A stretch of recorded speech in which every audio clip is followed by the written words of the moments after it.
The headlines: teachers threaten action over lack of appointments. CA catches are already on the streets. We have the first pictures. And Bajan Super Bowl winner on drug charges. Welcome to Nation News for Thursday, the first day of October 2015.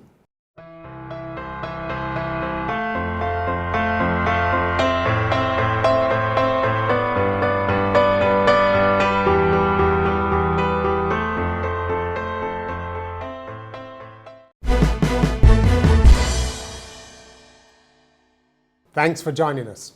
We begin with threats from the Barbados Union of Teachers after a government target date to appoint temporary teachers passed unfulfilled on Wednesday. About 6 weeks ago, Education Minister Ronald Jones said 400 temporary teachers would be appointed by the end of September. BUT President Pedro Shepherd says the union has been bombarded with calls from teachers about the lack of permanent appointments, and something would have to give if they did not get their letters by the end of the day. Sea eggs are back legally.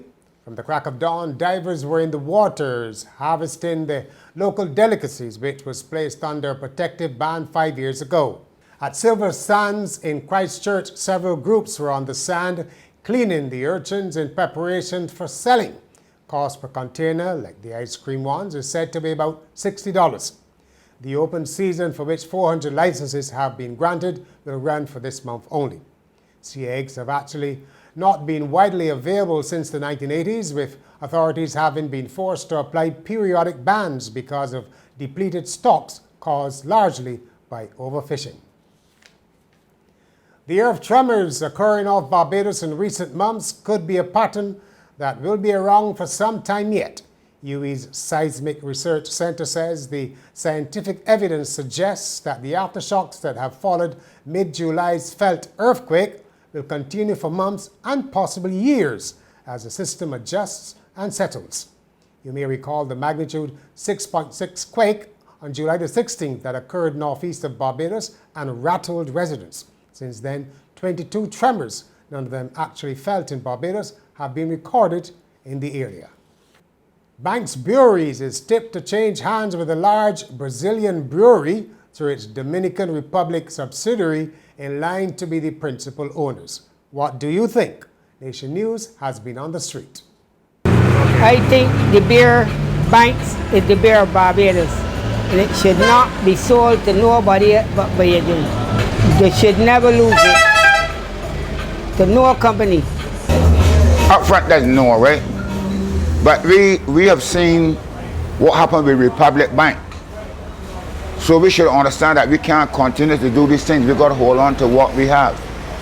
But I don't know if we got control. Because everything is slipping away. All the things that we had in Barbados that we sold, people are now making money off of us. The same Barbadians. And that shouldn't be allowed to happen. But the people in place, high places, do these things. And they benefit from it. We don't benefit.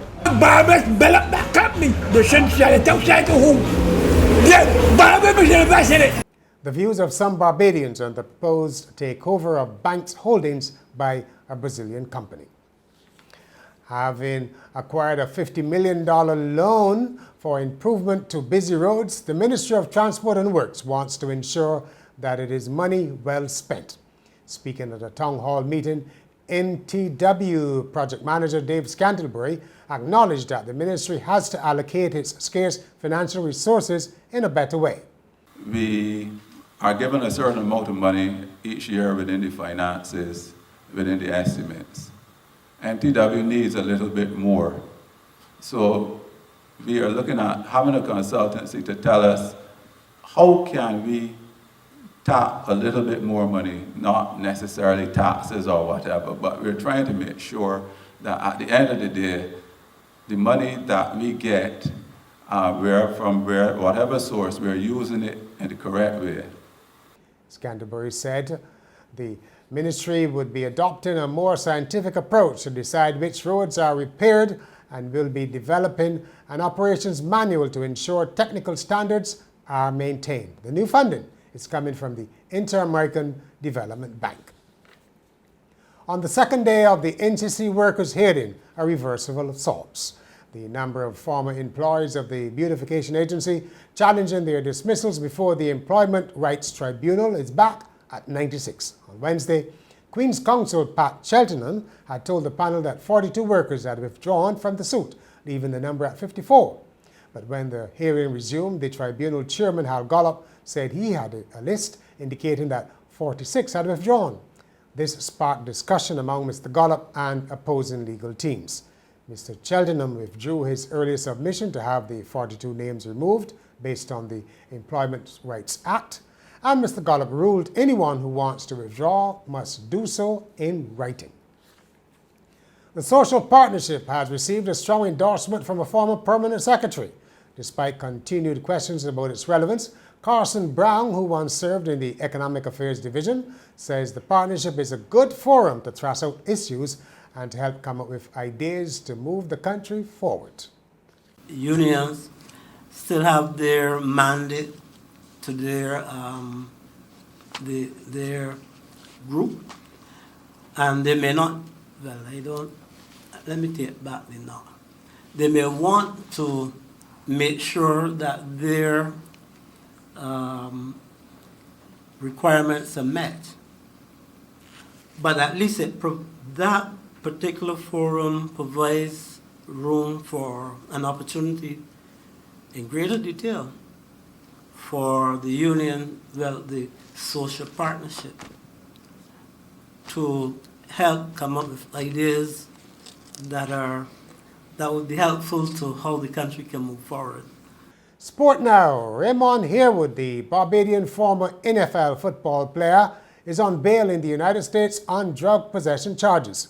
Harewood, who won the Super Bowl with the Baltimore Ravens in 2013, was arrested early this month after police acted on a tip that he'd picked up cannabis from a post office. He was reportedly held with 5 pounds of hydroponic cannabis at his Texas home. He was arraigned and released on bond. The West Indies cricket team has arrived in Colombo to begin a 44-day tour of Sri Lanka, where they'll play 2 tests, 3 one-day internationals and 2 T20 internationals. The tour has been dogged by controversy, with coach Phil Simmons suspended over comments critical of his fellow selectors. Simmons has since apologized to his colleagues and to the West Indies Cricket Board for his outburst, calling his actions a schoolboy error in a moment of madness. In motorsport, the Red Bull Global Rallycross is back in Barbados this coming weekend. Bushy Park will play host to the final doubleheader of the season, as well as the penultimate event of the schedule. According to the Red Bull website, the weekend's action, both in Supercar and JRC lights, will be especially crucial to determining this year's champions. And they say, don't be surprised if some drivers don't quite play so nice with one another. Last year's battle between Nelson Piquet Jr. and Sverre Isaksson at Bushy Park was described as one of the best of that season. And finally, if you're thinking of a job idea, this story might interest you. A New York entrepreneur has said that he makes up to $1,000 a week by offering a simple service, waiting in long lines. Robert Samuel, founder of business Same Old Line Dudes, says he makes up to that amount a week by holding places in lines for new product releases, sample sales, Broadway shows, Saturday Night Live tickets, and other events. Mr. Samuel said he and a team of professional waiters, as he calls them, charge $25 for the first per line sitter, and they each charge $10 for each additional half hour, whether in rain, sleet, snow, hot weather, very freezing, or cold weather. And he has a formula for choosing a line when there are multiple options. Choose the left line.